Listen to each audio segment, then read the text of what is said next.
and welcome to the Sailing and Cruising the East Coast of the United States podcast. I'm Bela Musits.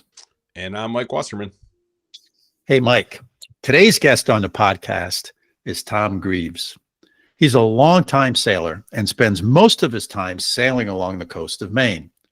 And he shared some of those experiences with me and gave me some great tips as well.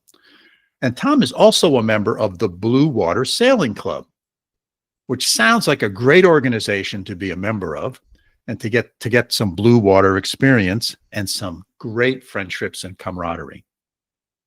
Bela, this is cool. I'm looking forward to your chat with Tom. And yeah, he sails off the coast of Maine, but I want to mention that I'm always happy to have a Canadian on the podcast. So I think listeners will want to, we haven't had that many. And, the East Coast of the United States, I get it. But, where you are, not far from Canada. But anyways, I think listeners should keep an ear open for some really great insights into sailing off the coast of Maine. That's actually a place where I've done some sailing in my life. And I have lots of friends and family there. And my best friend, Doug, lives there and has a really nice sailboat.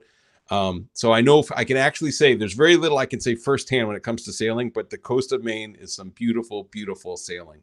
And I think that to have Tom on to share some of his expertise and experiences in that part of the world with our listeners is great. So for those of you, especially those of you that have not sailed yet on the coast of Maine, this should give you some great ideas of where to go and what to see. Excellent observations, Mike. Let's jump right into my conversation with Tom. Hello, Tom. Welcome to the podcast. Hi, Bela. Nice to see you over the web. Yeah, same here. So you reached out to me a little while ago, and you suggested that I have Roy Greenwald on the podcast, who I followed up on your suggestion, and Roy was on the podcast several episodes ago, and we talked a lot about various different Marion to Bermuda, Marblehead to Mount Halifax, Newport to Bermuda races, and his involvement in those. His quite successful involvement in those, I might add. Mm-hmm. Then you also mentioned that you're a sailor, and so you're involved with the Blue Water Sailing Club. So first I wanted to dive in a little bit on your sailing background. So what's your first sort of memories of sailing? I have very vivid memories. I grew up in a small village in Ontario, Canada, on the mouth of where Rice Lake meets the Trent River. It's on the Trent Severn Canal system, and there were no sailboats there. But my late mother was determined that her children would at least have the experience of sailing. So she dragooned my father into going to the boat show in Toronto, and they came back with a laser clone and rigged the boat, put it in the river, and handed the controls, and it was electric for me. I remember the first time I grabbed the main sheet and the tiller, and it just set the hook. Yeah. And it was just a magical experience, and I'm so grateful to my mother for making that possible. There were no sailboats in that river. We were the only one. And, but that was the start. So did she have a background in sailing? I mean, yeah, she'd grown up in Kingston, Ontario, which is a pretty popular sailing destination in Ontario. There's a lot of sailing there. And when she was a teenager, she'd sailed on Lake Ontario. So yeah, she'd had that experience herself. So it came to me through my mother. Yeah, that's fabulous. I've talked to lots and lots of people on this podcast, and there's this clear majority of folks where sailing is a handed down experience in the family. Yeah. And so that's kind of interesting. Yeah. I think, I'm looking at your back, sailing and music, those are handed from generation to generation, person to person, in many cases. Not always, but I'm one of the exceptions. Neither one of those was. My parents did neither of those things. But anyway, I like to try new things, and some of them stick and some don't. And that's just the way it goes. Yeah. You know, so after sailing this little sailboat and getting hooked, take us through the rest of the progression. Well, there was quite a hiatus. After I graduated from college, I found myself in Vancouver and Vancouver, Canada, and was halves had a partner. We went halves on a sailboat, a little sailboat building adventure, sailboat company that didn't go anywhere, but had another taste of it then. And then after that, I moved to Boston and went to go to grad school. And so sold the boat in Vancouver, or my interest in the boat in Vancouver. And after some time in Boston, the man who would become my father-in-law and I went halves on another boat, an Erickson 28 plus, and just started sailing the Maine coast. And so that reawakened this appetite to go sailing. And so, yeah, my wife and I and our kids sailed up and down the Maine coast in this Erickson 28. Eventually, we outgrew that and bought a Bristol 35.5, which we have today. Oh, wow. So I think in your email you sent me, you said your Bristol is 40 years or so old. It's a 1984 vintage. Yep. So, okay. Yeah. So did you buy that new? No, we're the second or third owner. I think we bought it in 2007. Yes. And you still live in the greater Boston area? Yeah, we live in a small town called North Andover. It's just north of Boston.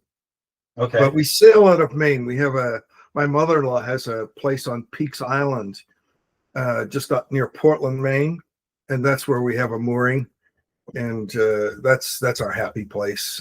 We sail out of Casco Bay and east from there typically. So you know how to navigate lobster pots and fog. Yeah, became well acquainted with lobster pots. Caught a few over the years, none recently, and certainly fog. Yeah. So let me ask you, being a Maine sailor, do you have a line cutter on your prop? I do, but I don't find it. I've never found it to work. I've always had to find other remedies to getting untangled. That's a little hair raising, especially if I single hand the boat. Sometimes we keep the boat in southern Maine for the winter and back and forth. It's a bit more of an adventure when you're by yourself and you catch a pot. Yeah. Well, even with 2 or 3 or 4 or 5 people on the boat, it's still an adventure. Yeah. I have a wetsuit that I keep on the boat, for case things really go sideways. So, yes, yeah, I have a not a full wetsuit, a 3/4 wetsuit, like a surfing wetsuit that I keep on the boat just for that reason, in case Narragansett Bay, we don't really have any lobster pots. We have some crab pots now and then, but they seem to be diminishing in the 6 years we've been sailing on Narragansett Bay. That I seem to see less of them. But I remember my wife and I took some lessons 20 years ago, some ASA lessons, and we did this week-long cruise as part of this ASA course series. And one of the days we were out, and we did this on the Chesapeake Bay, and the Chesapeake Bay is full of crab pots. Yeah. And we picked up a crab pot, and like we didn't know what we were doing, but the instructor was there, and he went down below, and we stopped the boat. The engine wasn't on. We were just sailing, but the prop's turning, and he went down below and he turned the prop in the opposite direction, and boop, it came untangled. Yeah, sometimes that works. and I did not appreciate how lucky we were that day. Yeah. Well, it's just a fact of life in Maine. They're close together in some places too. So yeah. So what are some of your favorite places up in Maine?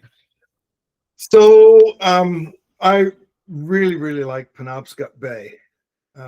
It's so beautiful, and nothing beats a reach up and down Egmoggan Reach. That's just magic for me.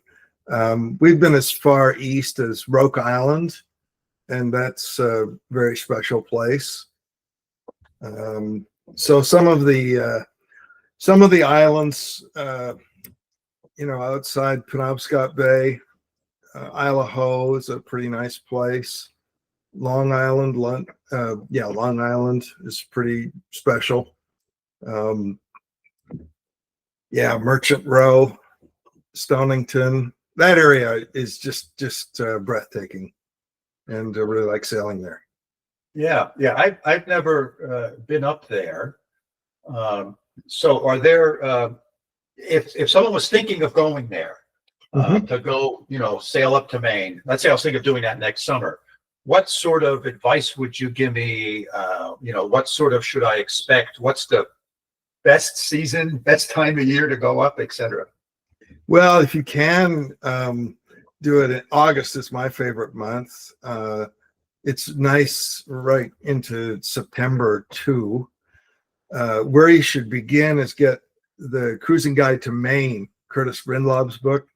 I think the 7th edition is the current one. Curtis used to live on Peaks Island. He was a neighbor of my mother-in-law, so I met him a couple of times. But he's written the definitive guide, and that's a good place to start. Just give yourself enough time, the good sailing is when the prevailing southwesterly comes up, and you can count on that in the afternoons often, and then wait for the occasional north wind to blow you back home. Yeah. And what's it like navigating up there? I mean, there's a lot of islands. I know unlike the Chesapeake, everything is rock up there, so you don't want to hit anything. Yeah, you have to pay attention. It's very well charted. It's, that was one of the shockers to me, was just how well, the features, the underwater features are mapped. You can really count on, I think I met Phineas Sprague once, who found a rock in Whitehead Passage off Peaks Island. He hit it and discovered, he owns a big marina in Portland. He told me he sent a diver down there and found other paint on this rock. But that's very, very rare. Yeah, it's really well charted. So yes, you've got to pay attention. If you're in Muscongas Bay, you have to pay very close attention.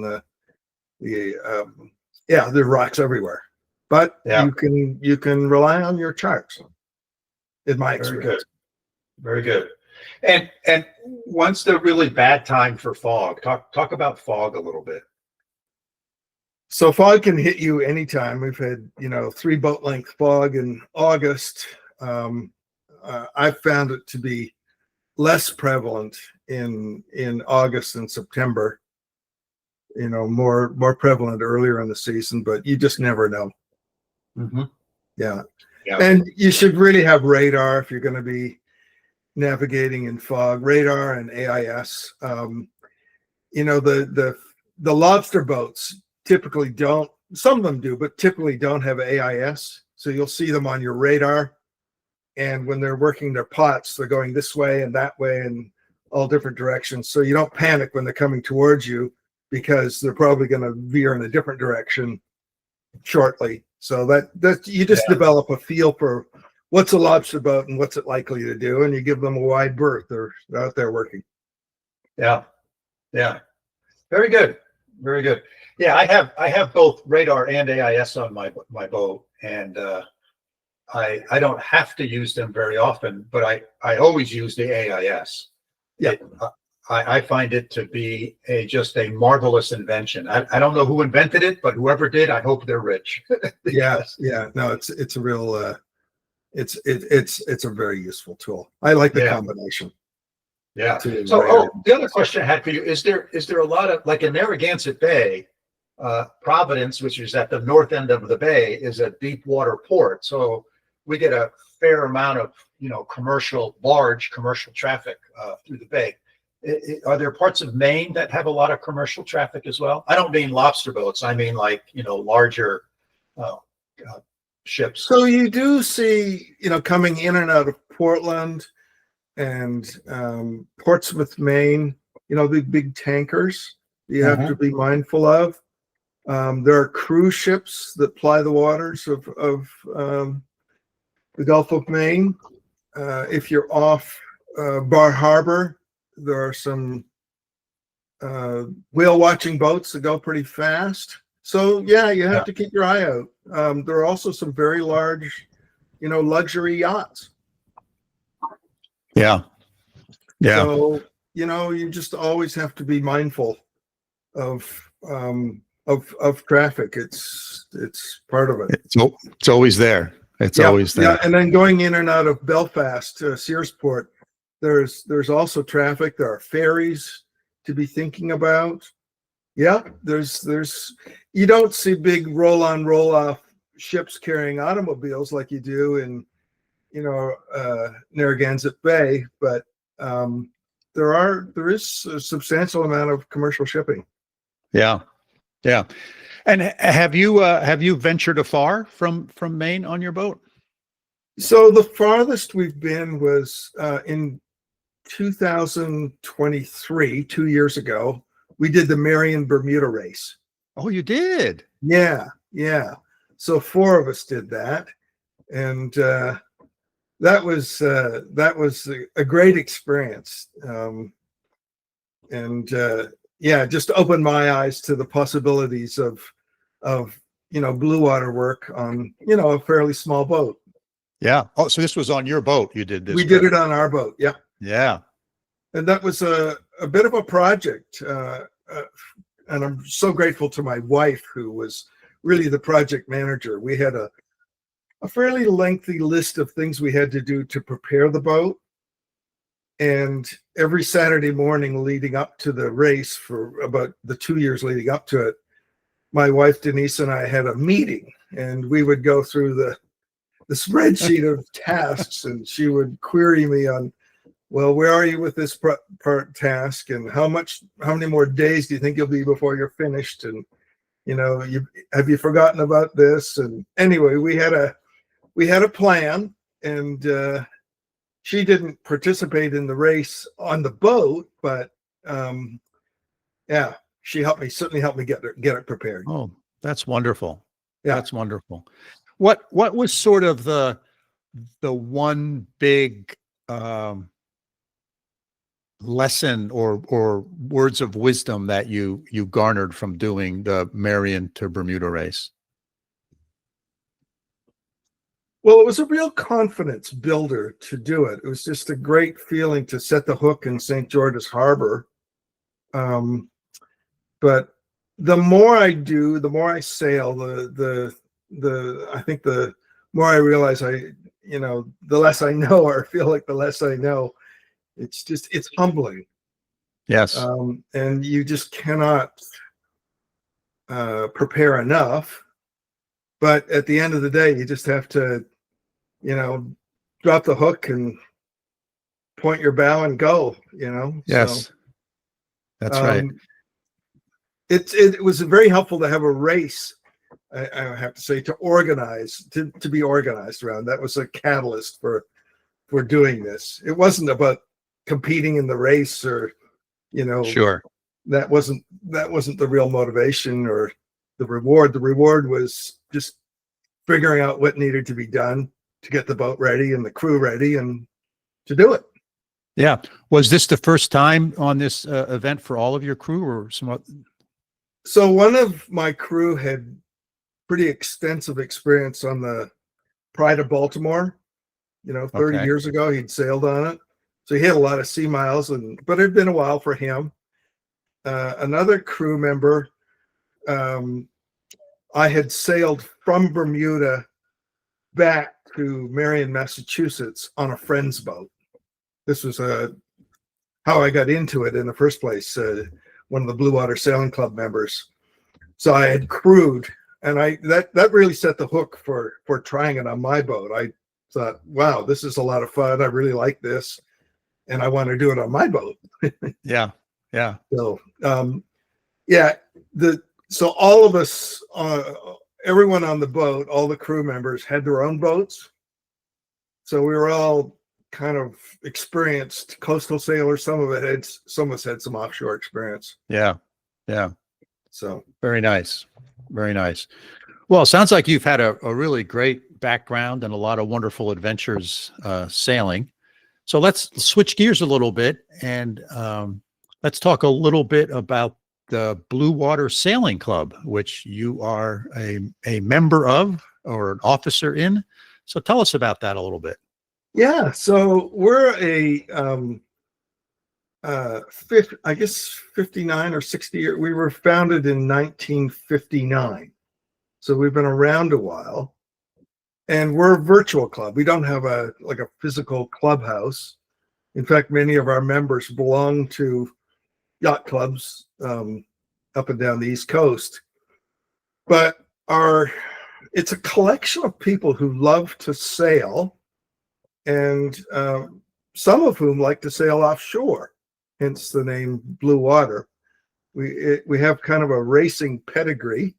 That's how the club got going in the beginning, but it's morphed. It's we do a lot more. Many of our members do a lot more cruising than offshore racing, say. So we organize cruises in Maine and also in Buzzards Bay. That's our southern cruise, and we have a cruise that connects the two cruises. So it's just a great bunch of people. The Blue Water Sailing Club is also a sponsor right from the get-go of the Marion Bermuda race. So we support that in multiple ways. Got it. Okay. So there is a strong connection with, to this day with the racing community, but there's also a very social aspect to it.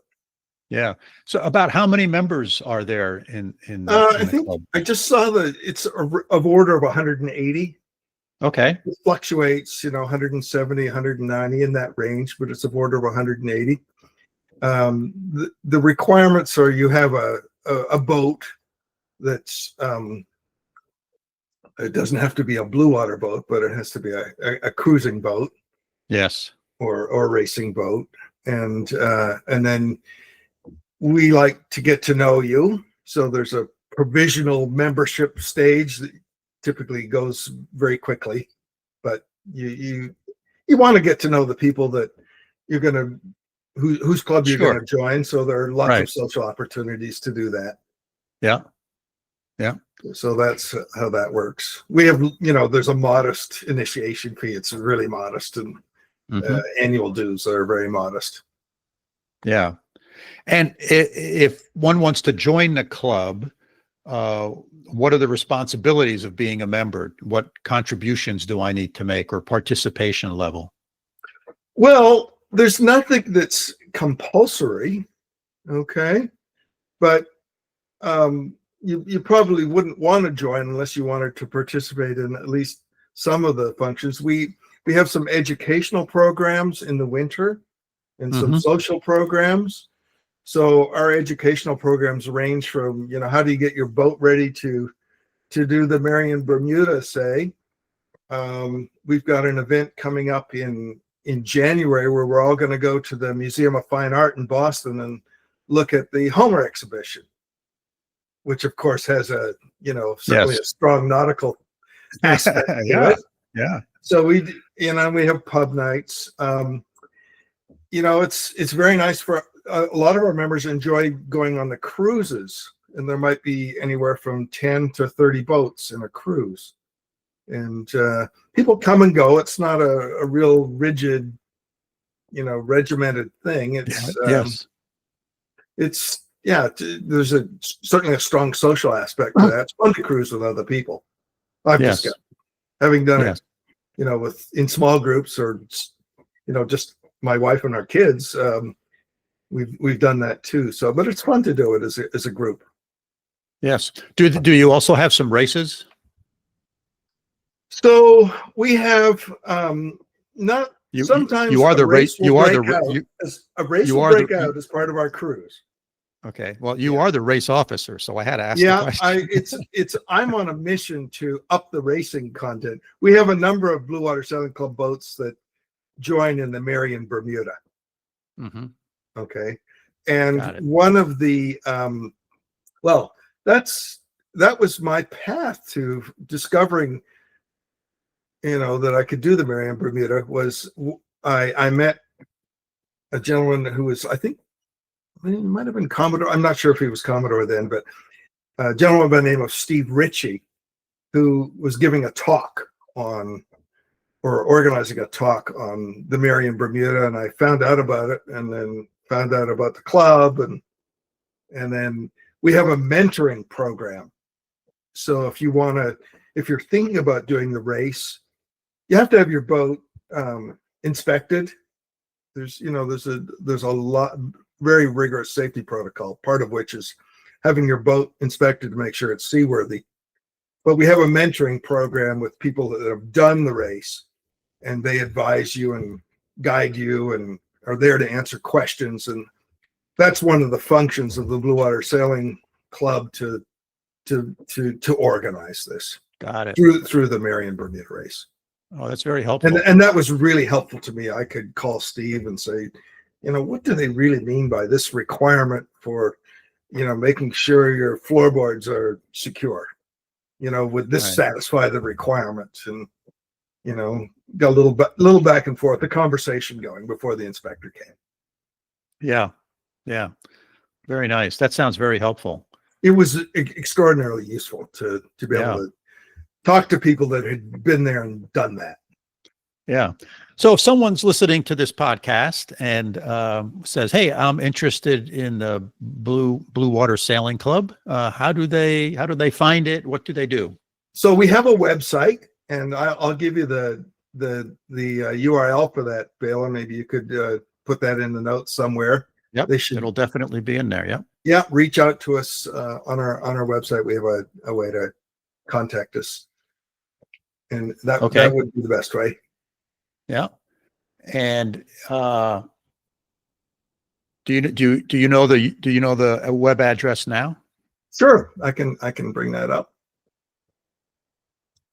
I just always think it's good to put it in Blue Water SC Club Express.com. Okay. Bit of a mouthful. Yeah, Blue Water SC.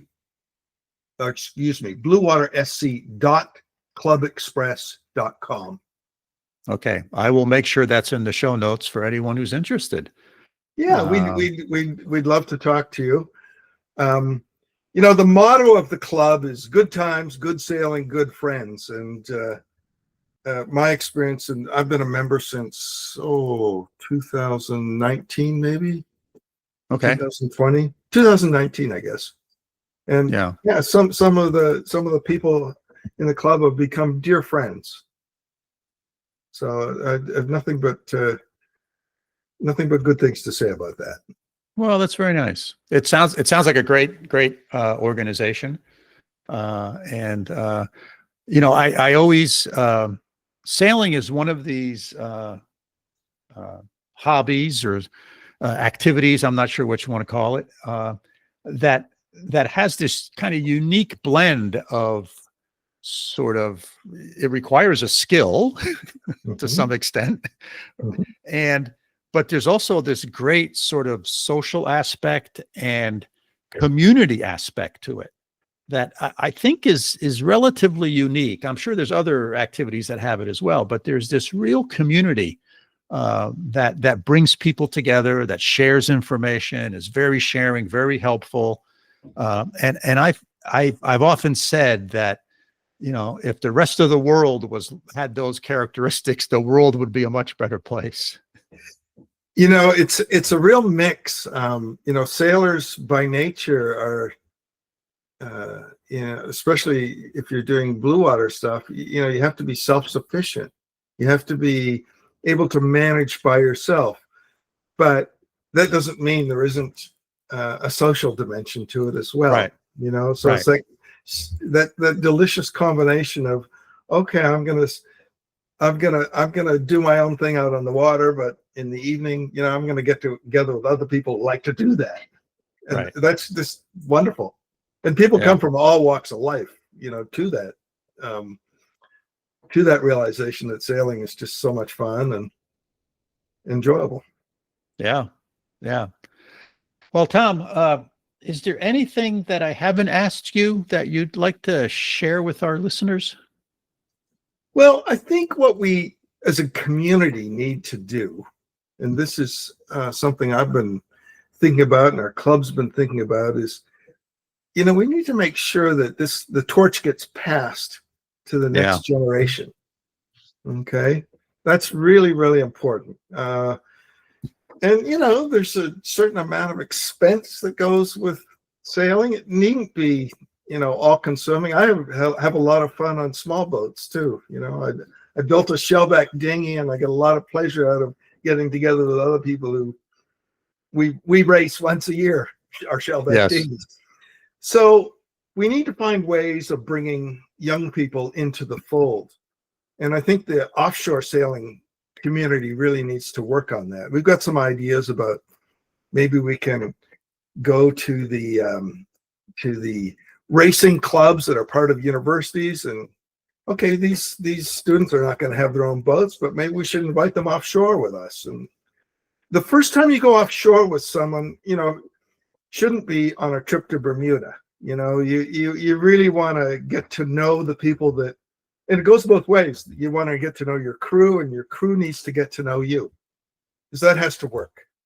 That's right. Because there's no getting off the boat. If it doesn't work, it's a problem.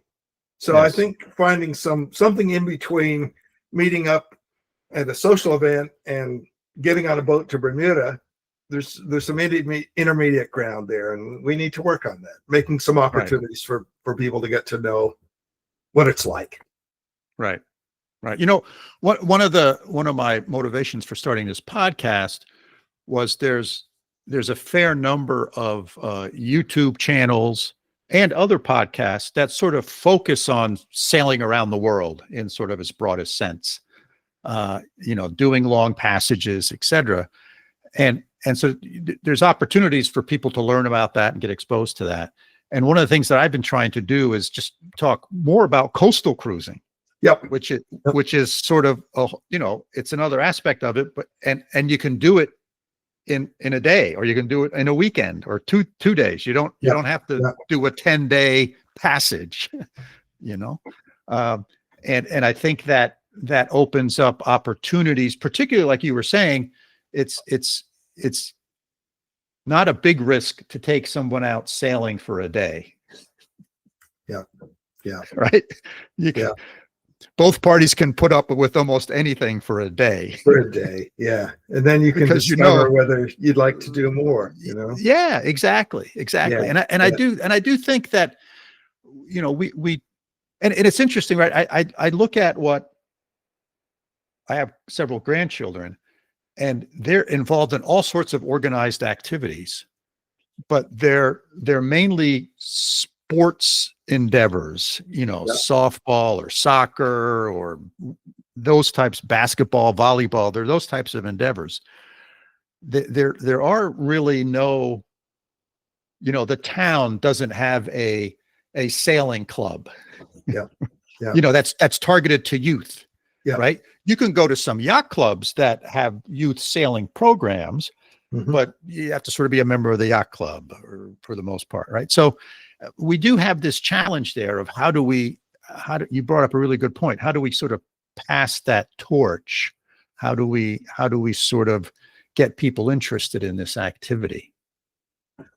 Well, I think, you know, first of all, I want to say I really like your podcast. I listened to it going back and forth to Maine, you know, when we went on the road part. I listened to it at 60 miles an hour. So this idea, you know, coastal cruising, it's much less of a commitment than deciding to sail around the world, you know. I mean, I have other things I want to do with my life than just sail, you know. Right. So, Right. I love sailing. I sail as much as I can, but there are other things too. So, yeah, the coastal aspect. Also, where does the coast end? I mean, it's there's some blue water opportunities that are available to coastal sailors too. It's not, oh, I'm just going to be within 10 miles of the coast, or I'm going to sail around the world. There are That's things right. in between. They're a lot of fun. That's right. That's right. I mean, I've been trying to talk one of my sons into, let's just go out of Narragansett Bay, head in whichever direction the wind blows for a day and a half, and then turn around and come back. I think that's an excellent idea. Right. So there's it's just neither one of them has done an overnight, sailing. They haven't done a 24-hour sailing excursion. And to me, there's always something very magical about 2:00 in the morning in the cockpit. It's just, there's something, for me, it's spiritual, it's magical, it's a whole bunch of great adjectives. And I'm trying to get my sons to experience that. And, well, I can't take a week off, Dad. I said, well, all we need is a Saturday and a Sunday. Yeah.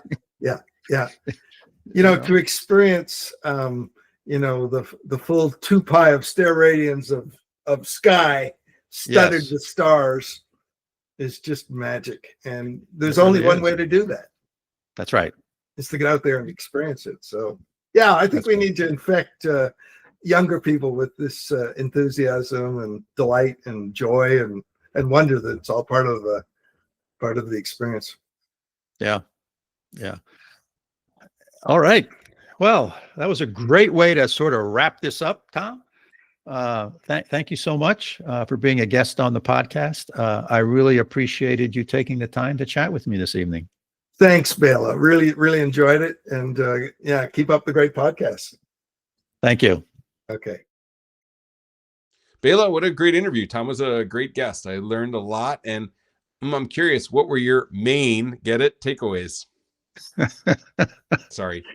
Oh, man. Nice pun, Mike. Very nice. You're not going to try stand-up comedy later, are you? No, I have my hands full with my first career. I think I'd go hungry as a stand-up comedian. Although teaching is a lot like stand-up comedy sometimes. So I don't know if my students would agree with that, but yes, it could be stand-up comedy with some hecklers in the audience. Exactly. Okay, but we digress. Back to your key takeaways. Okay, so the coast of Maine sounds wonderful. It's on my bucket list. It's something I would love to do, and I got to figure out how I can do that someday. Tom had some great tips and observations. So I think that was all good. And people who can get up, everyone I've spoken to has always said wonderful things about sailing in Maine. The person the person who keeps their boat in the slip right next to mine, every summer, him and his wife and various parts of his family disappear for a month, and they disappear and they go up to Maine. So they sail from Narragansett Bay up the coast, up to Maine. They hang around there for a month and then they come back. So maybe I can try to get him on the podcast as well. So anyway, I think that's great. The other interesting thing is the Blue Water Sailing Club, right? We've often talked about ways of getting experience, ways of sort of branching out beyond the places that you sail on a normal basis. We've had several guests on the show that talked about various different sailing clubs or sailing organizations. We've often said that, hey, this is a great way to meet fellow sailors. It's a great way to gain knowledge and experience. So I think, that's all really good. The other interesting thing is, Tom talked about his Marion to Bermuda race experience. There's this Newport to Bermuda race and the Marion to Bermuda race. Both of them have multiple classes. And what I mean by that is they have some boats that are fundamentally professional crews, sailing boats, and they're really out to win. And the other end of the spectrum is sort of casual sailors who get together with 2 or 3 of their friends and they want to participate in this race as well. So those are great opportunities to get some offshore experience. We've talked in other episodes about crewing. These are great opportunities to maybe hop on a boat and help somebody, or hop on a boat and help somebody bring their boat back from Bermuda to wherever their local base is.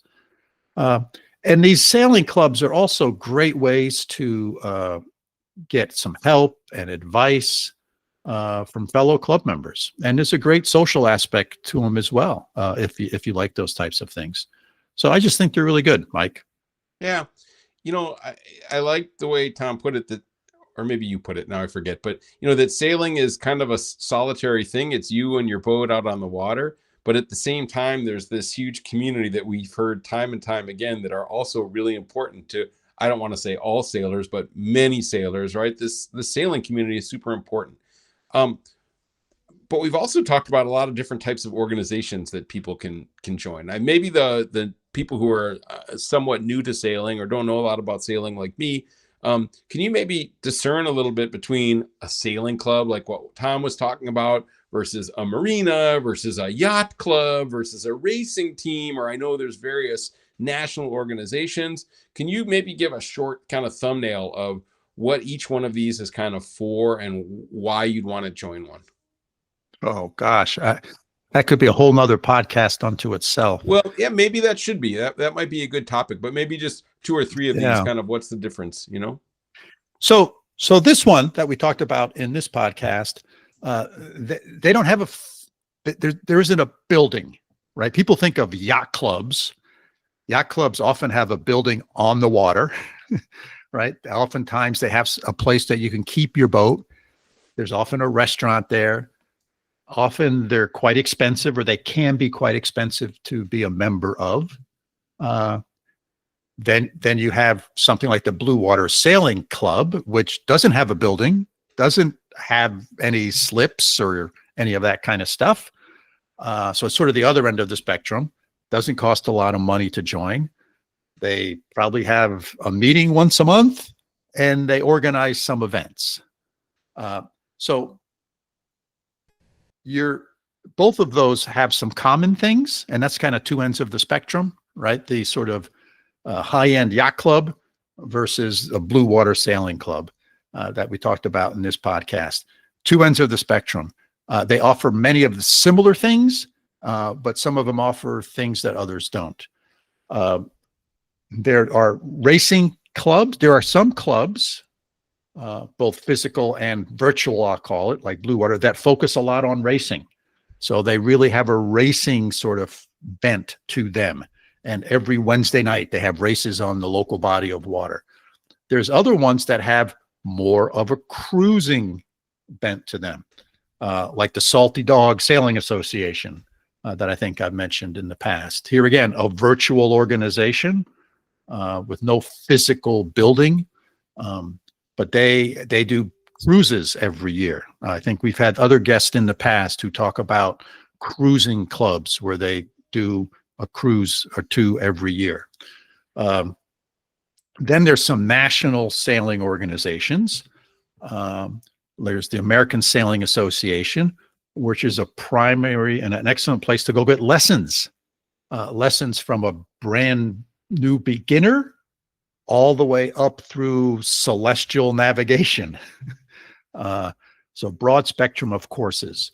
And the nice thing about going to an American Sailing Association and getting these courses is that, you get a certificate and they're sort of recognized by others, meaning that you can use it as a credential to charter a boat.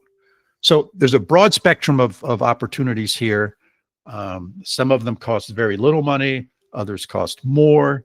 And the good thing is, if you have a computer or a cell phone with a connection to the internet, you can find out some of these things and figure out what you're looking for and what meets your needs the best. And your needs change over time. If you're a brand new sailor, you may want to take a American Sailing Association Sailing 101 course, and that may be where you want to start. If you want to get some sailing experience, then maybe you want to go see if you can race be a crew member on one of these, Wednesday night racing teams.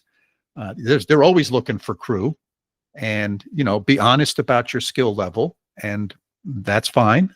Oftentimes they'll take you and they'll tell you exactly what to do. If you can crank on a winch or you can pull on a line, they can probably use you. And maybe the other end of the spectrum is you want to join a yacht club that has a building and a restaurant and, lots of social activities, and they too will have races, and they too will have various different sailing things that you can do. The other interesting thing is many of these also have youth sailing programs. So they will have some sailing camps for kids. So I know close to where I live, there's a Saratoga Sailing Club. Saratoga is a small lake in Saratoga, upstate New York. And they have a summer youth program for kids where, you drop your kid off in the morning and they go out, sail on little dinghies all day. They get some lessons, it's a lot of fun, and you pick them up, and that lasts a week. And it's a great way for kids to sort of get some sailing experience and hanging out with kids their own age. And many yacht clubs or sailing clubs also have programs like that. So that's sort of a broad spectrum of stuff, Mike. And there's a lot of different things that you can do. I love it. I think the main thing for sailors who are maybe new to sailing is to kind of seek and reach out and find some community to be a part of. And I think it will greatly enhance your kind of adaptation and your learning, and B, kind of, sailing is a solitary thing sometimes, but it really takes a community, I think, to sail in a safe way and to get help when you need it. And it's this reciprocal kind of community that's important, and to socialize. All that's part of the full experience. And, the nice thing is with all of these things, you can try it, right? There's nobody that's forcing you to pay a year in advance or whatever. Every organization that I've ever seen has a open kind of a welcome kind of thing for potential new members. People are interested. You can tour the facilities, things like that. So keep your eyes open for those and see. And usually people are open and welcoming. So that was a cool little narrative. And maybe that's a topic we can cover in a little more detail, because this idea of, there's things that happen on the boat that's really important. And then there's things that happen as part of the community that I think are equally as valuable, or maybe even in some ways more important for some people when they think about the value of sailing, Yeah. Last question. You brought this up. I like Tom's emphasis on youth and giving back and kind of making sure that the next generation can enjoy this. And you and Tom threw around some ideas. Do you think maybe there's some small ways that we can maybe develop a couple of episodes or something like that, focusing on youth sailing? And if so, maybe listeners have some ideas of some good guests, or to bring some attention to some of the youth programs that are out there that are probably worthy of some attention, or some donations of time or money or resources or what have you. Yeah, I think that's a great idea, Mike. So here's a challenge to our listeners. If you or someone is involved with one of these youth sailing programs, pass their name on to us. We'd love to have them on the podcast. And I think that would be a great way to share some of those challenges and opportunities that we can give to our young people to get into this wonderful lifelong sport. Agreed, Bela. Well, I think it's time to wrap this one up. Listeners, thanks for joining us for yet another episode. And we hope that you found our conversation with Tom interesting and thought-provoking.